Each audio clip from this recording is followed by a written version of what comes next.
Amen. Mabuhay po tayo. Maganda pala yung medyo umuulan, no? Kasi kapag umuulan, medyo marami tayo. No? Kaya sabi ko kay Ate Dayan sa bahay pa lang, sabi niya, huwag mong pangunahan, Kuya Jess, kasi alam ng Diyos ang gagawin. Sabi ko, hindi ko pinapangunahan eh. Pero kasi yung alam ko sa Hope in Christ, sa mga pamilya ng Hope in Christ, pagka masama ang panahon, doon dumadagsa. No? Kaya malakpakan niyo po yung bawat isa sa inyo. Alam niyo mga kapatid, no? Matuturing po natin yung isang biyaya para sa atin, no? Tinitignan natin na hindi talaga nagiging hadlang, no? Yung panahon para tayo ipigilan ni Satanas na hindi makapakinig ng salita ng Diyos. No? At yan po yung aming pinasasalamat. Kaya tutuwa nga ako kanina kay Ate Dayan. Kapag sabi niya, hindi yan ulan. Bagamat may banta po talaga ng bagyo, panalangin po niya mga kapatid. May bagyo po talagang malakas. Pero panalangin po natin na tayong mga hinirang ng Diyos ay ilayo niya sa ganito, ingatan niya tayo. Hindi po masama humingi sa Panginoon ng protection, yun ang gusto ng Panginoon. Tayo ay lumalapit sa Kanya. Kasi kapag ikaw ay lumalapit sa Panginoon, pinatutunayan mo lamang na ano, ang sabi ni Kuya Roger kanina, in John 1:12. Diba? Pag kayo ay nakapag-isa kay Kristo, binigyan kayo ng karapatang tawaging mga anak ng Diyos. Sapagkat ang lumalapit sa Panginoon at tumatawag ay mga anak lamang ng Diyos. Amen? Kaya nagpapasa ako ng mga komento sa mga DOS na Pag-asa. Ang daming mga umiiyak, Lord, tulungan mo kami. Hindi ko lang masabi, pag panahon lang ba ng disaster, hingi kayo ng guidance sa Panginoon. How much mo pagka may nabibiyayaman kayo pag maganda ang panahon, di ba? So, ang mga tunay pong humihingi ng guidance at protection po sa Panginoon, yung mga tunay na anak ng Diyos. No? Sapagkat tayo lahat po ay pinili para dumipende sa ating pong Ama na nasa langit. Now, kung natatandaan niyo po, no, yung ating pong pinag-aralan mula po sa Aklat ng Efeso 5:18, no, kung bakit po mahalaga sa isang Kristiyano po ang mapuspos ng Banal na Espiritu. No, katulad nga po ng ating ginawang mensahe, katulad po ng ating Panginoon sa Kristo, kung hindi po siya puspos ng Banal na Espiritu, ay hindi niya po napagtagumpayan yung pagsubok sa kanyang Satanas sa ilang. At yun din po ang dahilan kung bakit po tayo kailangan mapuspos ng Banal na Espiritu para pag may dumarating po ng mga temptation, pagsubok sa ating buhay, ay ating po malampasan. No, kaya lagi po, pag mananalangin kayo, hindi lang ang hingi, no, Lord, gabayan mo kami, hihilingin po natin mga kapatid ang kapuspusan ng Banal na Espiritu. Bibigay po sa atin yan ng Panginoon. So umagang ito mga kapatid, ang atin naman po pag-aaralan ay patungkol po sa paglago ng isang mananampalataya. Ang title po is Paglago sa Panginoon. So malawak po yan. No? Pagka sinabi pong paglago sa Panginoon o sa paglago sa pananampalataya, napakalawak po na pag-aaral po yan. Kung kukunin po natin ang buong konteksto niya, nakabutin po tayo siguro ito ng hapon, bakit yun. So, ganito po ang gagawin natin sa umagang ito. Makikinig lamang po tayo at ay sasapuso po yung ating pag-aaral sa umagang ito. So, now the question is, bakit kailangan ba lumago ng isang mananampalataya sa Panginoon? Now, kung kayo po, iiwanan ko po kayo ng tanong sa umagang ito, bakit nyo kailangan lumago sa Panginoon? Yung ating pong konteksto na kukunin po natin mula po sa aklat ng unang Pedro, Kapitulo 2 hanggang 12. So yan po yung ating konteksto sa umagang ito. Now, bakit po kailangan po lumago ng isang mananampalataya? Sa ating pong pag-aaralan kung bakit po kailangan ng isang mananampalataya na lumago po sa Panginoon. Unang-una po, maraming mga mananampalataya ang nananalangin at lumalapit sa Diyos upang humingi ng matibay na pananampalataya para sila ay tulungan sa kanilang paglago bilang mga mananampalataya. No? So dapat din po natin malaman, yung tinuturo po ng Biblia na patungkol po sa paglago ng isang mananampalataya ay hindi lamang po natapos sa dami ng alam mo sa Biblia at sa pag-aaral ng Biblia. Madalas ang sinasabi, malago akong Kristiyano kasi matagal na ako. Malago akong Kristiyano kasi marami akong mga alam na memory verse. Malago akong Kristiyano kasi madalas akong mag-testimonya. Madalas akong tumayo. So, hindi lamang po natapos sa ganun po yung paglago ng isang mananampalataya.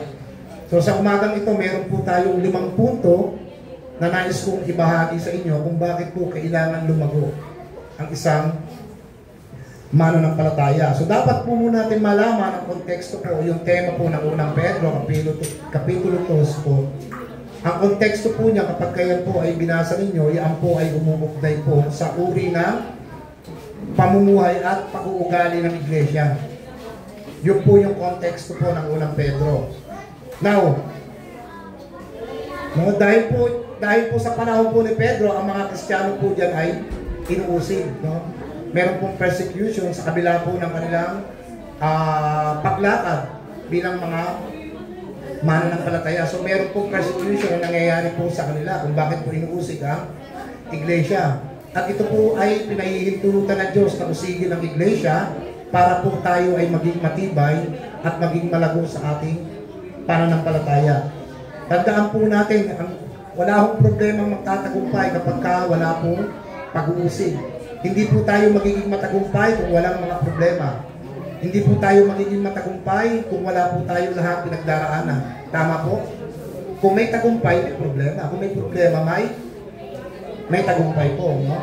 So pinahihintulutan po ng Diyos na tayong lahat ay dumaan po sa pagsubok, sapagkat dito po makikita na ang isang mananampalataya ay tumitibay at lumalago sa Diyos. So basahin po natin yung 1 Peter chapter 2, no? Mali pala ako kanina, 1-2 pala kapatid, no? Kasi na 1-2.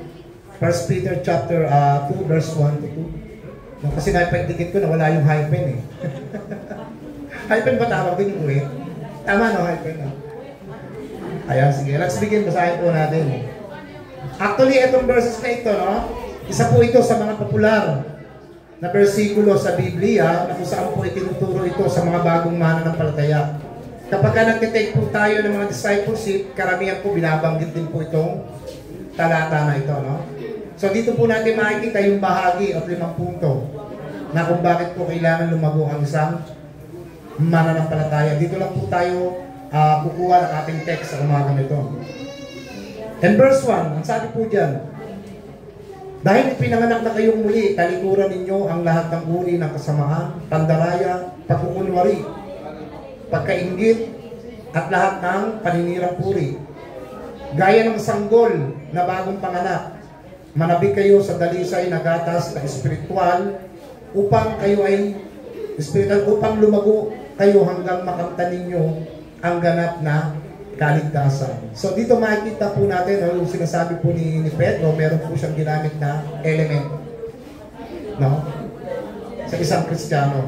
Hinalintulad niya po ang salita ng Diyos sa isang dalisay na gatas, yung pure milk. No? At kasi niya, natulog nyo na dati yan, di ba?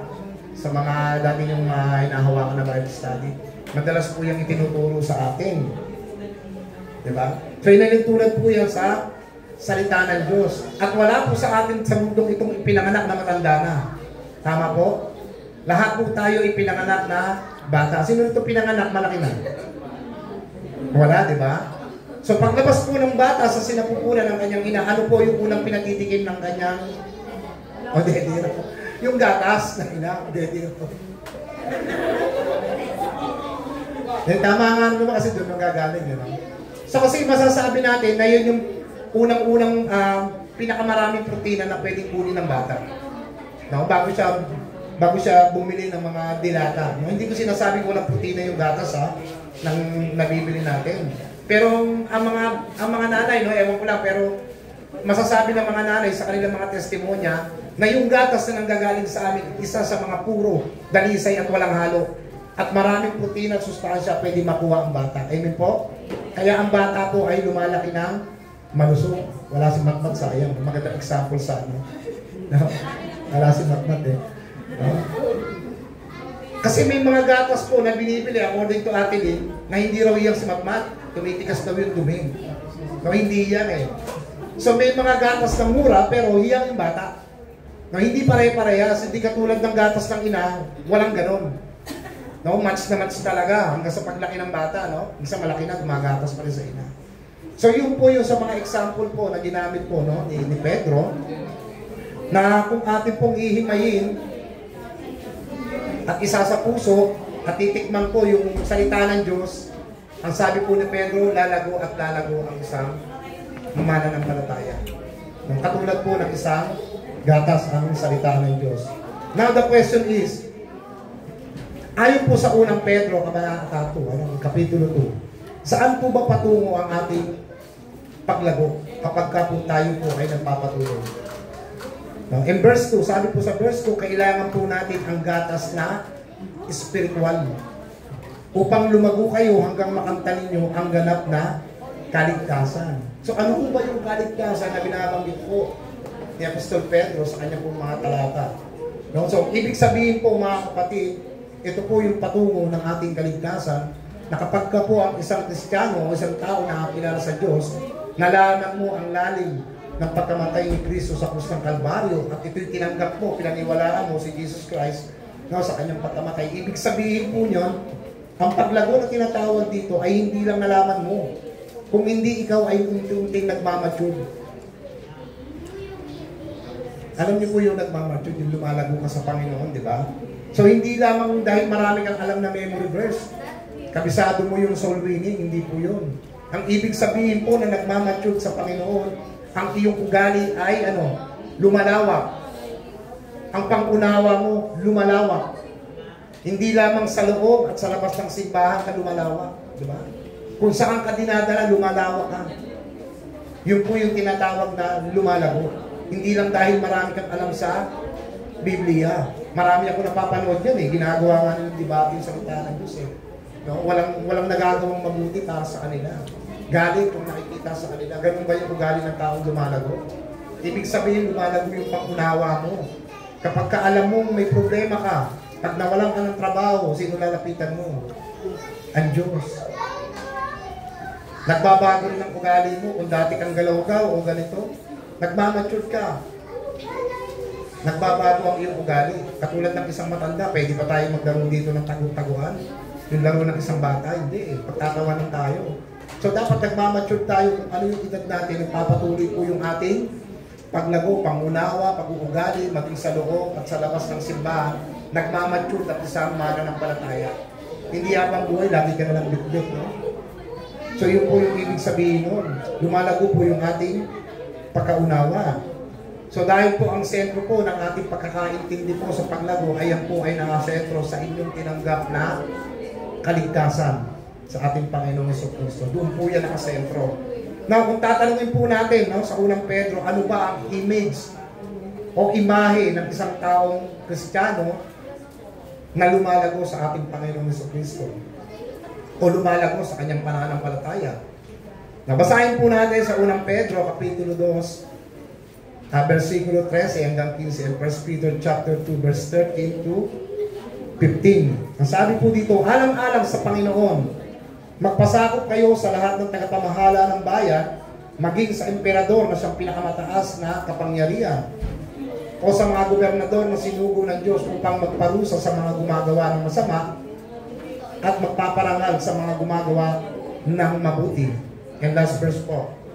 Sapagkat ito ang kalooban ng Diyos sa pamamagitan ng mabubuti ninyong gawa, ay walang masabi ang mga hangal na walang alam sa katotohanan. No, ano po yung ibig sabihin po ng konteksto na yan? No? Pinaalalahanan po ni Pedro ang mga mananampalataya na huwag kayong mamuhay na parang mga makasalanan, na parang mga makamundo. Kung hindi ang sabi, magpasakop kayo sa mga gobernador at mga pamahalaan. So ibig sabihin po, hindi po dapat natin inuusig ang pamahalaan kung ito naman ay nasa kaayusan at hindi lumalabag sa kalooban ng Diyos. So sa modernong panahon po natin mga kapatid, sa panahon ngayon, iba-iba po yung ating kaisipan. Hati-hati po yung ating pananaw pagdating po sa pamamalakad ng gobyerno. Meron gusto sa gobyerno, meron naman ayaw sa gobyerno. Tama po? Yes. Meron naman nagagalit sa gobyerno kasi yung isang tao hindi nasunod yung gusto niya. May isang bagay siya na hinahanap sa pamahalaan na hindi na ibigay sa kanya. At meron din mga Kristiyano o mga tao na kaya ayaw nila sa gobyerno dahil sabi ni ganito. Kasi yung sabi ni ganito dapat ang kunin natin si ganito, si ganon. So hati po yung ating mga pananaw. Pero sabi po ni Pedro, magpasakop kayo. Kung ito naman ay nasa kaayusan at hindi lumalabag sa kalooban ng Diyos. At sabi po sa kanila ni Pedro, hindi dapat ganyan mga kapatid, hindi nyo dapat kalabanin ng gobyerno. Bagkus lumago kayo sa pananampalataya ninyo. Now, kung bakit po hinahabol o inuusig ang mga mananampalataya po sa panahon po ng unang Pedro, unang-una po, no, tayo ay mga anak ng Diyos.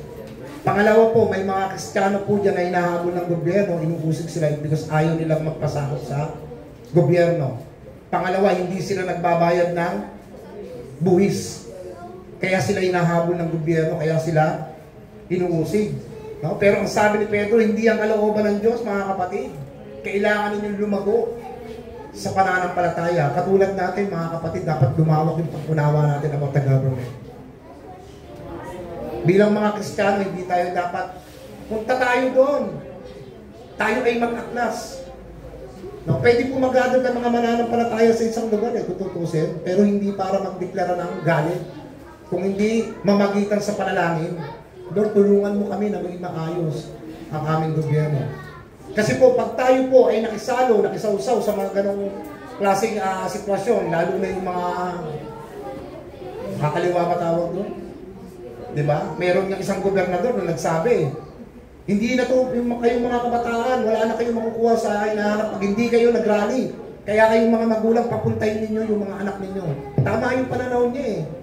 No? Pero sa kabila no, kapag pumunta ang bata doon at yung mga pro nagbato ng ikamamatay ng anak mo, o granada o whatever, sino sisisihin mo pag may nangyari sa bata?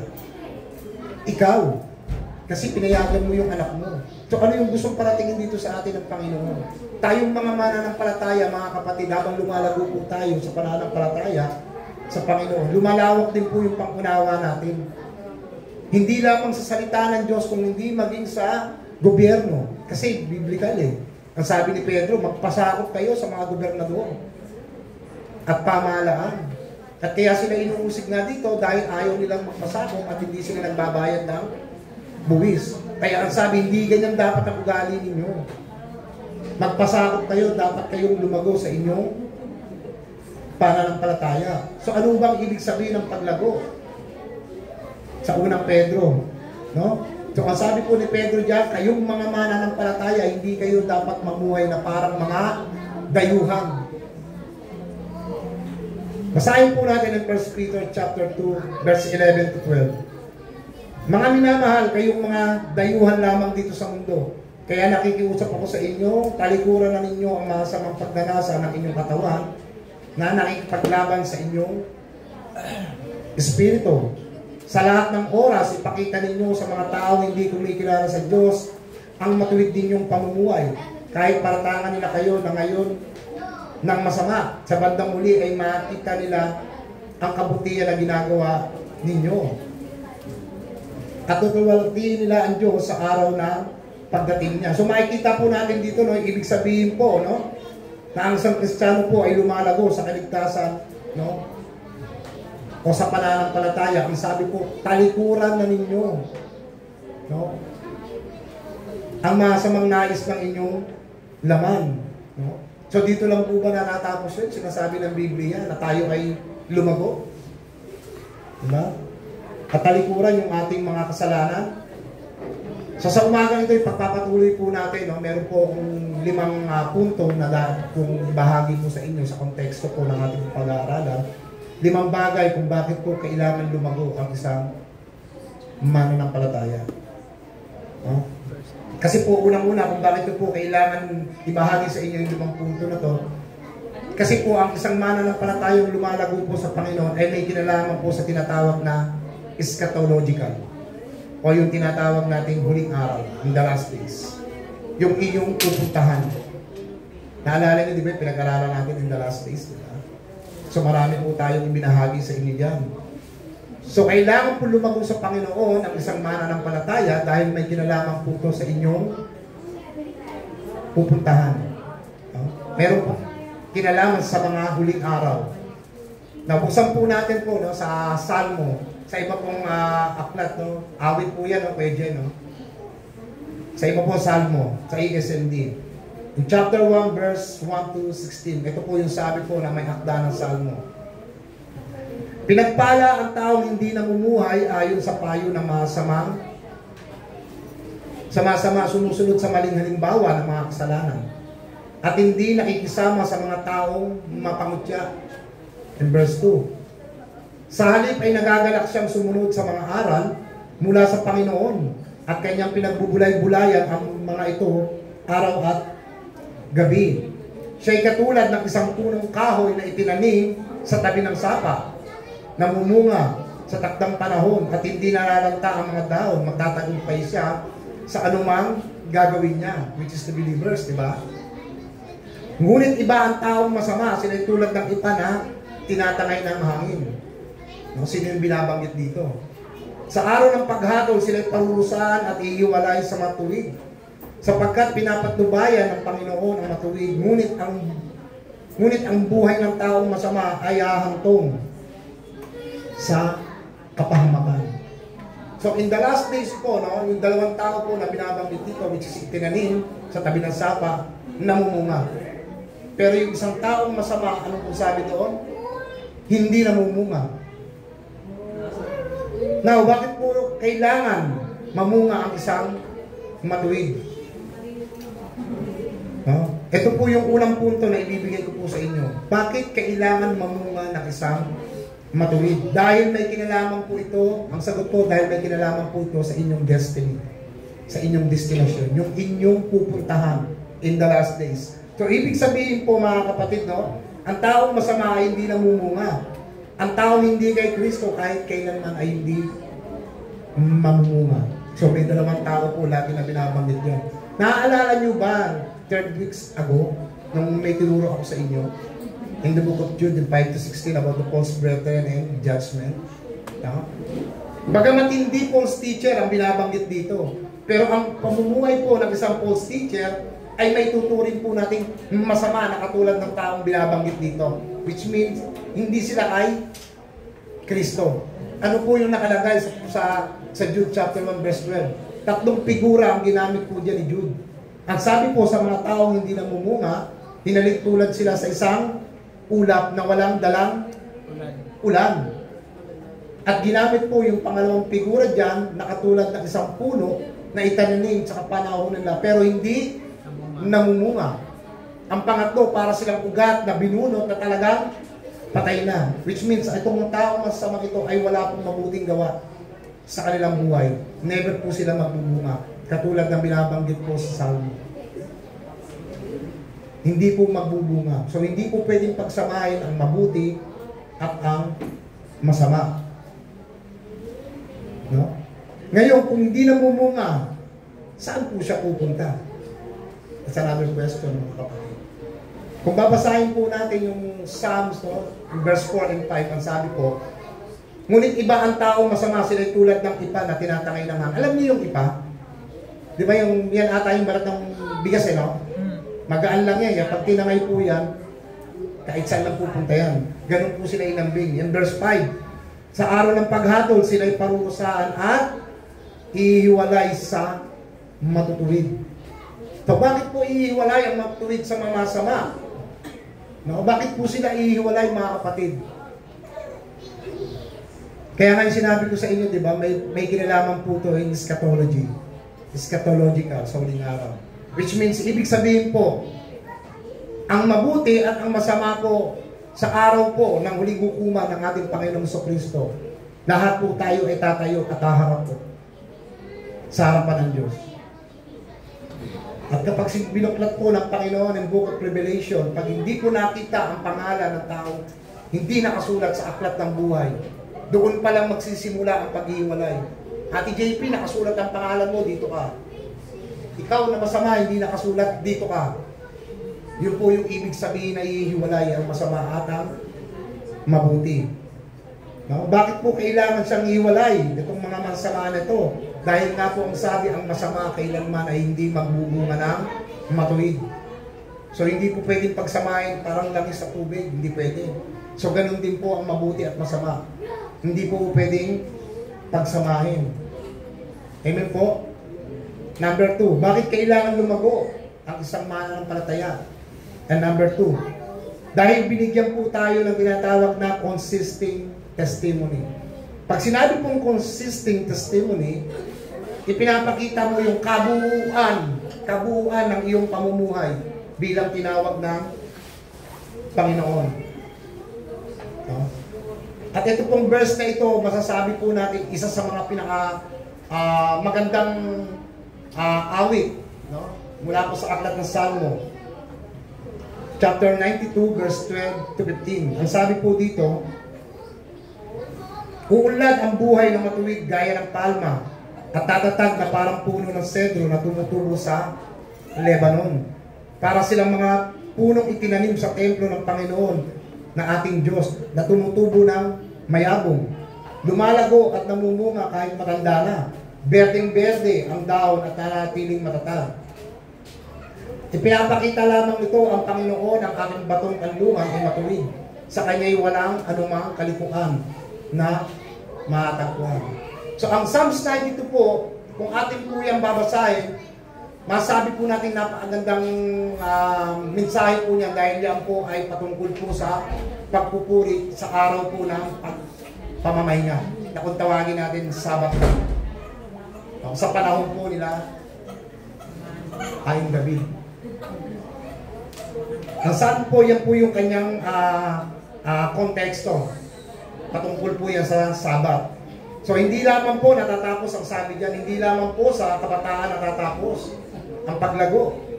Diba? Ang sabi po sa verse 14, kahit matanda na, ang sabi, lumalago. No? So minsan maririnig natin, alam nyo, no, mga kapatid, minsan maririnig natin yung mga testimonya ng ibang mga yung mga may edad na sa simbahan, yung mga matatanda na. Ako, uupo na lang ako. After that, aalis na ako. Hindi ko na kailangan pang lumago. Ibibigay ko na lang sa mas bata yung paglago. Kasi sila yung mas mas active. So hindi ko na kailangan lumago. Yung mga kabataan na lang. Sila lang sa ministeryo, kung ano man ilagay. Pero ako matanda na, tingin ko hindi ko na kailangan lumago kasi matagal na ako sa Diyos Pero ang sabi po sa akda ng Salmo, lumalago kahit matanda na. It means nagpapatuloy po tayo. Di ba? Ate JP, nakiprobinsya kapag kaberdeng-berde ang puno, it means sitik yan, di ba? It means ibig sabihin lumalago. So ganun din po tayo mga mananampalataya. Hindi po tayo titigil hanggang sa ating katandaan. So bakit po natin sinasabi na hanggang sa pagtanda ay kailangan nating lumago? Di ba?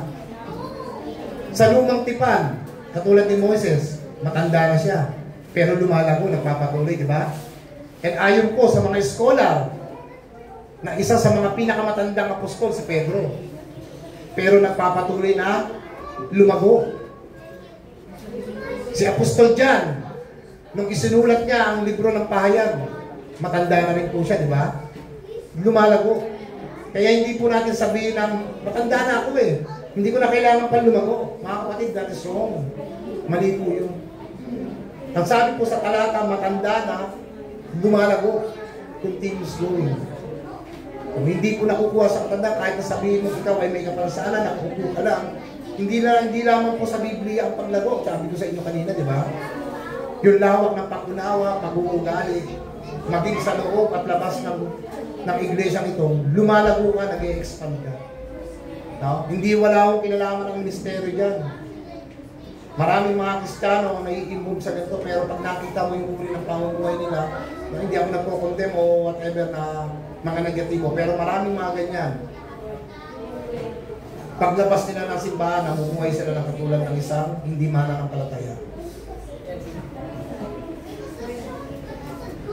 So kaya sabi po dito, no, sa isang Kristiyano pong lumalago, it means iniingatan mo po yung iyong kaligtasan na natanggap. No? Iniingatan mo po yung salita ng Diyos sa iyong puso. No? Pero ano po ba yung nagiging resulta habang siya ay lumalago?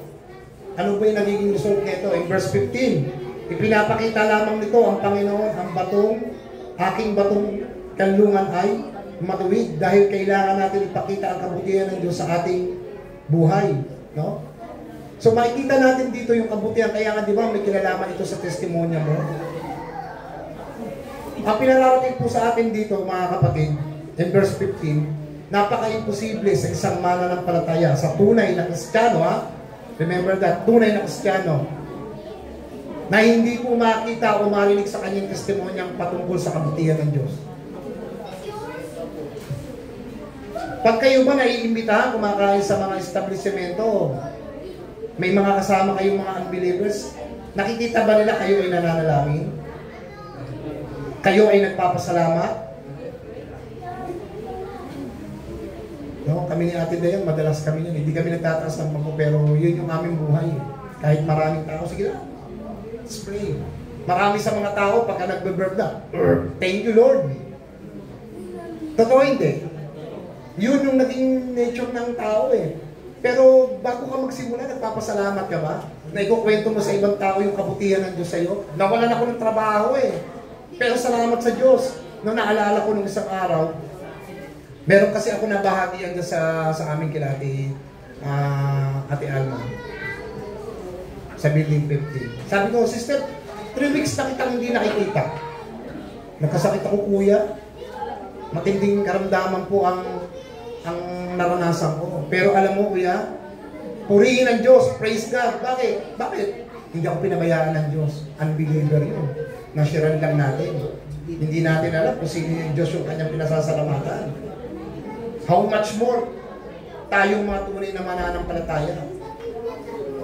No? Ang sabi ng isang mangaral na sinusundan ko, no, kapag ka po ako'y nakikinig sa kanya, kapag ka ang testimonya ng isang mananampalataya, never sa iyong naririnig yung kabutihan ng Diyos, di ba may testimony tayo dito, tumatayo? No? Hindi lamang sa loob ng simbahan, hindi sa iyong naririnig sa ibang tao, hindi ka nagiging ilaw sa ibang tao, never sa iyong napakinggan yung kabaitan ng Diyos, kabutihan ng Diyos. Ang sabi ng isang mangaral to, kaduda-duda ang pananampalataya ng isang Kristiyano. Medyo may laman mga kapatid, pero that's true. Totoo po yun. So bakit ko po sinasabi na ang testimonya natin ay makita? Kasi next week ang topic natin, asin at ilaw eh. So bakit ka kailangan magdingning sa ibang tao?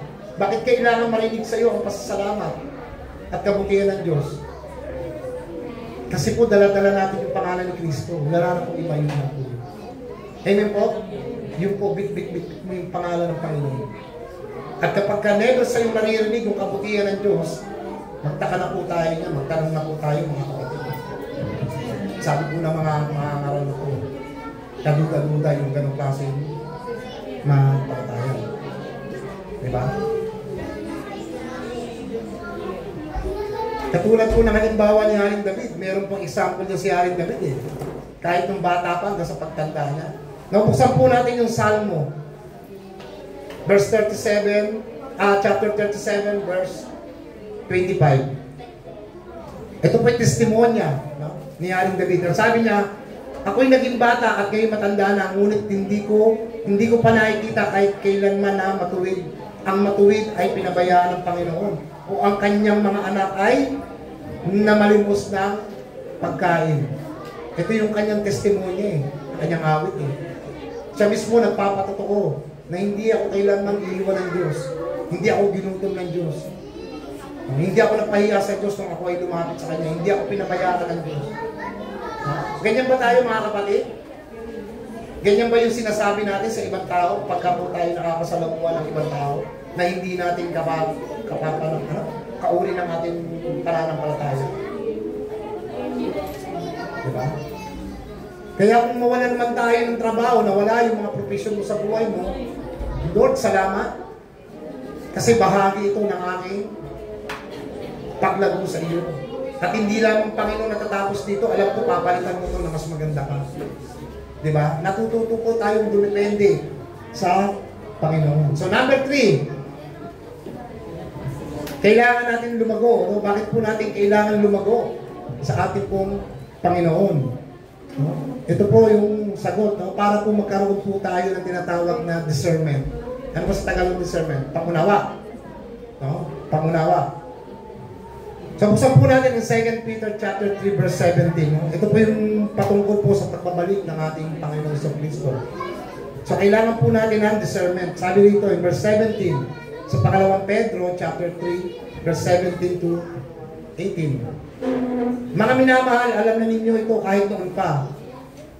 Kaya mag-ingat kayo nang hindi kayo maloko sa pamamagitan ng mga maling aral ng mga taong suwain at mawalay sa mabuti ninyong kalagayan sa Diyos. Sa halip, lumago kayo sa biyaya ng Diyos sa pagkakilala sa ating Panginoon at tagapagligtas na si Jesucristo. Purihin siya ngayon at magpakailanman. Amen. No? Sa ating pong binasa, ano po ba yung ibig sabihin ng lumalago sa biyaya ng Diyos? Pag sinabi po kasing biyaya, tulad nga po na sinabi ko sa inyo mga kapatid, napakalawak po sa pinyan. Napakahaba pong outline niya kapag paglago po yung pinag-uusapan natin. Pero sa konteksto, ano ho ba yung sinasabi dyan ng paglago? Ibig sabihin po yung maturity nyo. Lumalago kayo. Diba katulad kanina sa pangunawa? Diba hindi lang sa loob ng bahay, maging sa labas. Nagmamature kayo lahat. Lumalawak yung pangunawa ninyo. Diba? Kung nawawalan kayo ng trabaho, sabi ko nga sa inyo, depende lang tayo sa Panginoon. Kung may mga bagay na nawala sa ating importante, magdepende lang tayo sa Panginoon.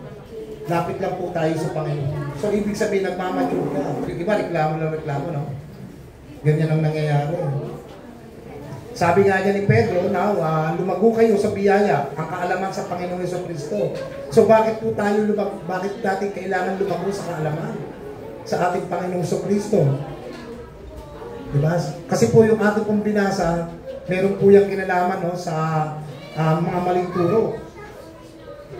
Na kapag tayo po ay nakakakuha ng mga maling turo at wala ka pang unawa, wala kang discernment, hindi ka nagbabasa ng salita ng Diyos, hindi ka palabasa ng salita ng Diyos, kahit na mali ang konteksto niya, kapag kayaan po ay binahagi sa iyo, magmumukhang masarap sa tenga.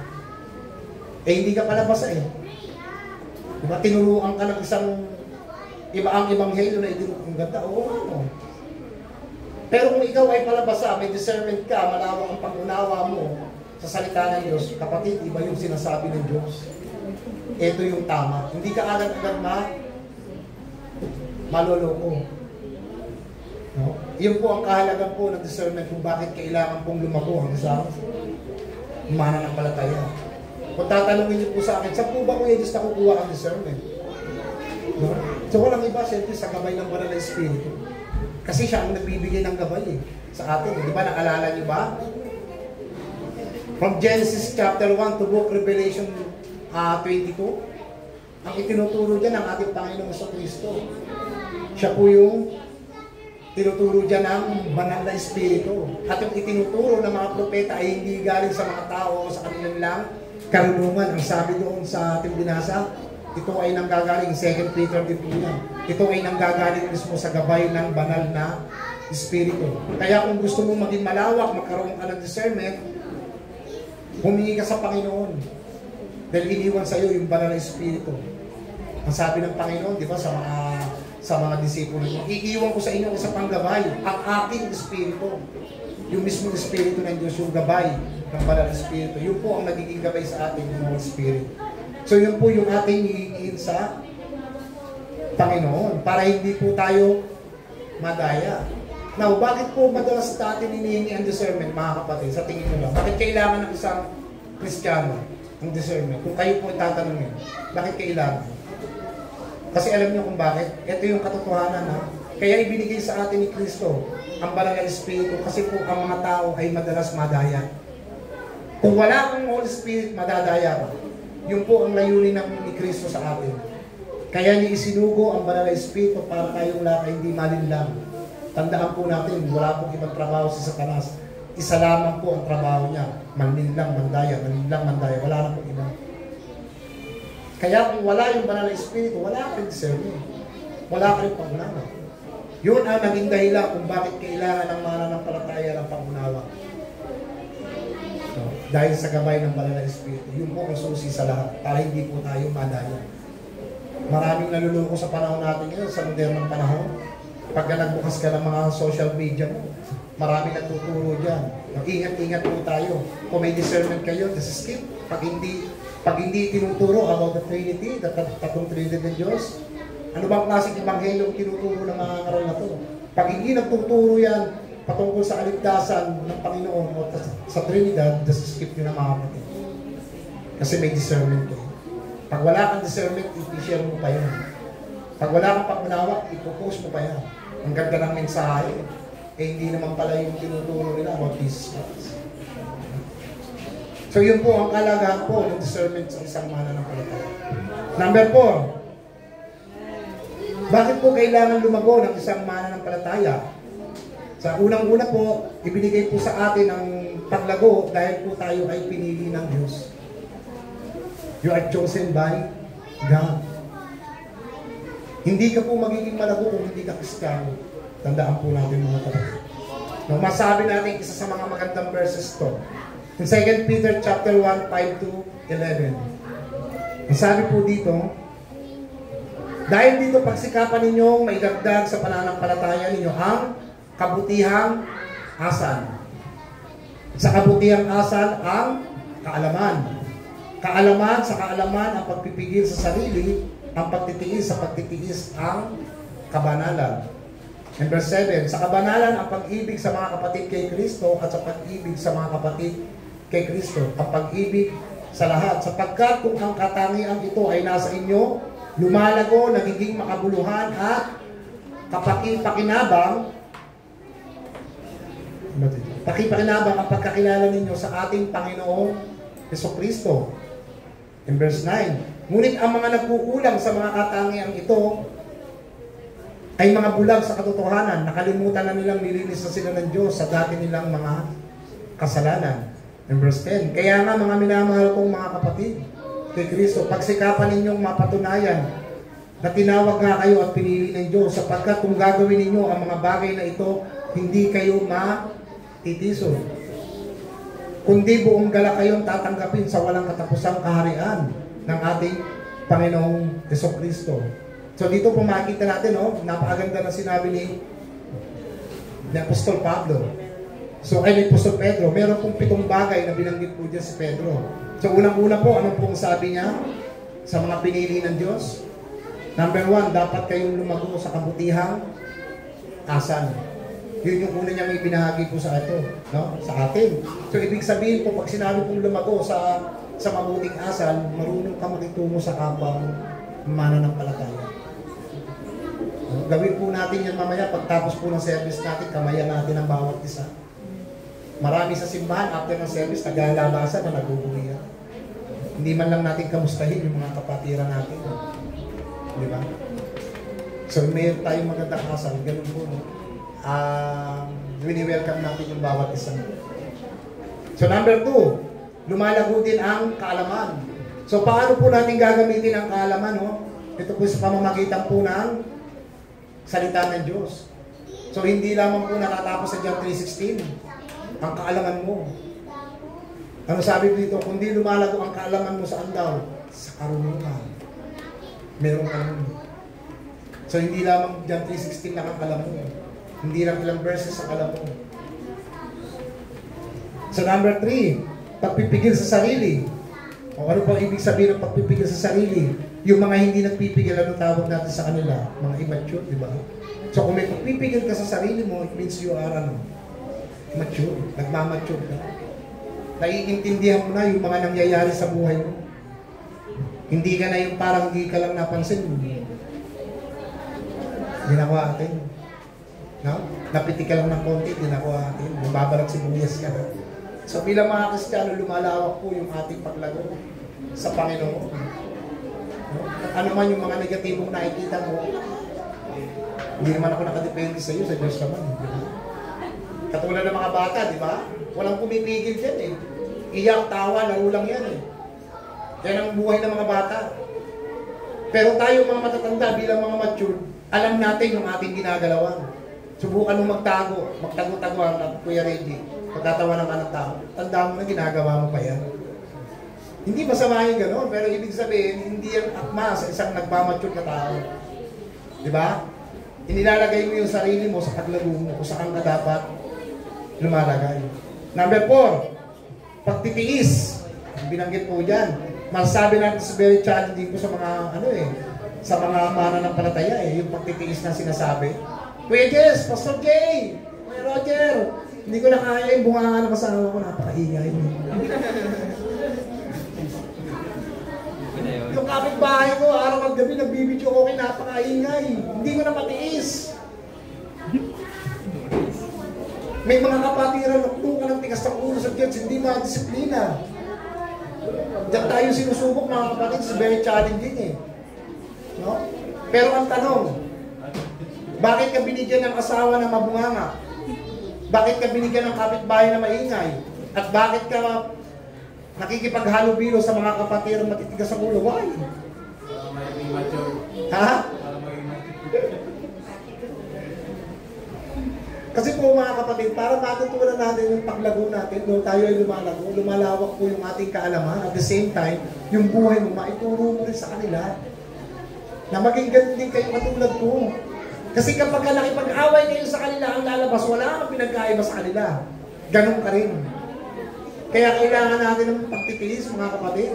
Dinala ka sa lugar na yun para maging ilaw sa kanila. Para makita mo yung kaibahan mo sa kanila. Ito, pakinggan nyo mga kapatid. Tanungin ko kayo. Kung walang maingay na asawa, walang maingay na kapitbahay, at walang matitigas sa ulo ng kapatiran, at kung puro perfecto kasama mo, ano mangyayari sa'yo? Ay, hindi mo na kailangan lumago. Tama? Puro perfecto na kayo Kaya nga nandiyan ka para para ikaw ay lumago, tumibay, maipakita mo kung anong testimonyang meron ka. So pagtiisan mo lang yung mga ganyang klaseng tao. Yun po yung doon, yun po yung sagot doon mga kapatid. No? Kasi kung sasabay ka sa kanila, magsusumbatan kayo, wala ka pinagkaiba sa kanila. Makukuwi lang kayo sa away. Di ba? Ingay mo, paingay din ako, patugtog siya, patugtog ka rin. Bon Jovi ka, Guns N' Roses ako. Di ba? Bunga nga na kasama, gagano ka na, wala na pagkaiba, hindi na kayo magkakaintindihan. So kailangan po talaga ng isang malalim ng pangunawa ng isang Kristiyano, kailangan niyo po talaga magtiis.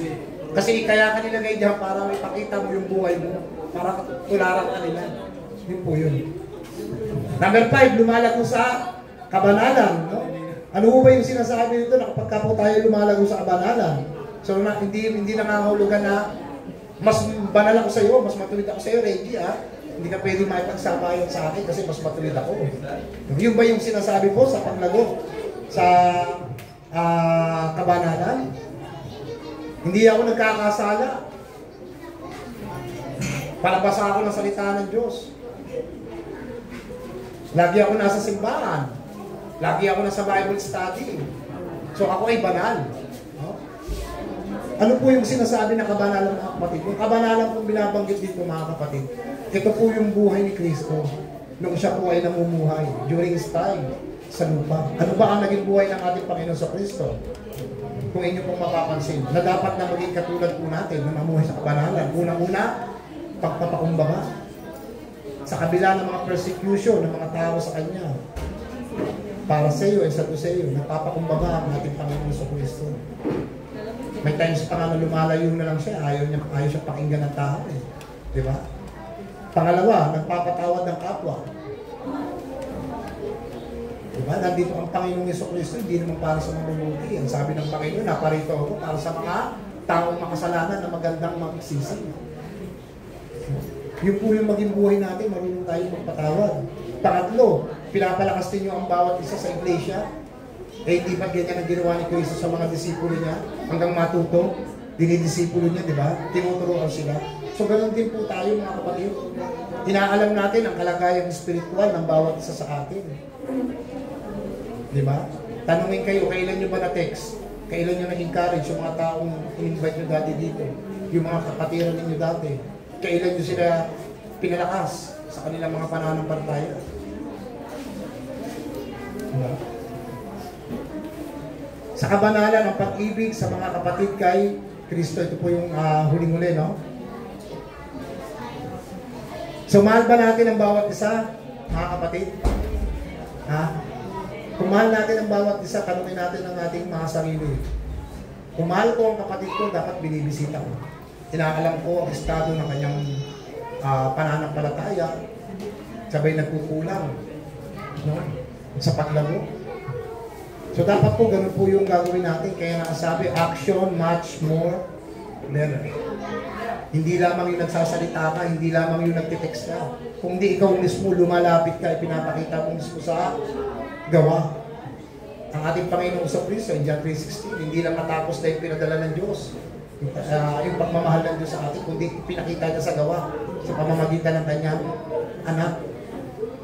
And lastly po, bakit kailangan po nating lumago, no? Pag-ibig sa mga kapatid kay Kristo. So bilang mga kapatiran, no, inaalam po natin yung pangangailangan ng bawat isa sa atin. Lagi po natin silang kamustahin. Kapatid, kamusta ka na? Diba? Kung hindi na nakaka-attend yung sa kapatid, nakakalimutan mo nang dumalo sa gawain. Ganyan po yung ating gagawin, mga kapatid. And lastly, huli na po, in verse 5 na po, ito po yung limang punto po na ating pong pag-aaralan. Bakit kailangan natin lumago sa Diyos? Ang sagot po ay para po makapagbigay tayo ng karangalan sa ating Panginoon. Basahin po natin sa John 15:7-8. Ito po ay may kinalaman po sa puno ng ubas. Kung sino po yung tunay na puno ng ubas. Ang sabi po sa John 15 verse 7-8. Kung nananatili kayo sa akin at ang mga salita ko'y nananatili sa inyo, ipagkakaloob ko ang anumang hilingin ninyo. Napaparangalan ang aking Ama kung namumunga kayo ng sagana at sa ganitong paraan ay naipapakita ninyo na mga alagad ko kayo, no? Kaya nais ng mga Kristiyano lumago, mga kapatid, dahil po makapagbigay po tayo ng karangalan. Kung kayo po ang tatanungin, ano po ba yung pinaka-importante sa buhay niyo?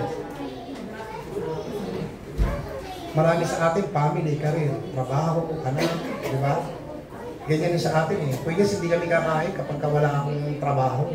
Yan ang pinaka-importante sa atin. Pero this context, bilang mga mananampalataya, ano ba yung pinakamahalaga sa atin? So, bilang mga Kristiyano po, mga kapatid, ang pinakamahalaga po sa atin is to give glory to God. No, ito po yung mga mensahe kung bakit ka nagbabasa ng salita ng Diyos. Bakit ka nananalangin, Kuya Kai? Is to give glory to God. Diba? Bakit ka nagsishare ng salita ng Diyos? Para sa sarili mo? Para masabing magaling ka? No. Is to give glory to God. Bakit ka nagpapatawad sa kapwa mo? Is to give glory to God. Bakit ka may mga mabubuting pamilya? Is to give glory to God. Kasi yan ay biyaya ng Diyos po sa atin. Bakit mo gusto lumago sa Panginoon? Is to give glory to God. Para maibalik ang karangalan sa Panginoon lahat. So doon po tayo umiikot. No? Pero yung mga taong ayaw makinig, sabi rito, dahil masyado siyang marunong, alam niya ang lahat ng bagay, matigas ang ulo, yan yung mga taong hindi nagpaparangal sa Diyos. Pero tayo mga mananampalataya na umiibig sa ating Panginoon Kristo, ang lahat po ng kilos at galaw natin ay lahat po yan para sa kapurihan ng Panginoon Kristo.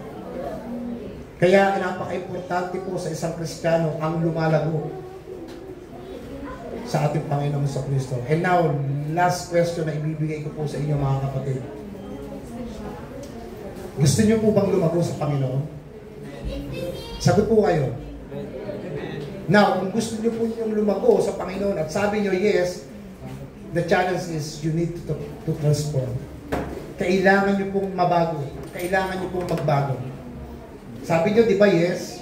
So you need to transform. Kailangan niyo pong mabago. Ano man yung mga area ng buhay ninyo na alam ninyo na nagiging hadlang sa inyong paglago, humingi po kayo ng patnubay sa banal na Espiritu. Yun po yung huling mensahe natin, you need to transform kung gusto niyo po talaga lumago sa Panginoon. Let's all stand, tayo po tayo na.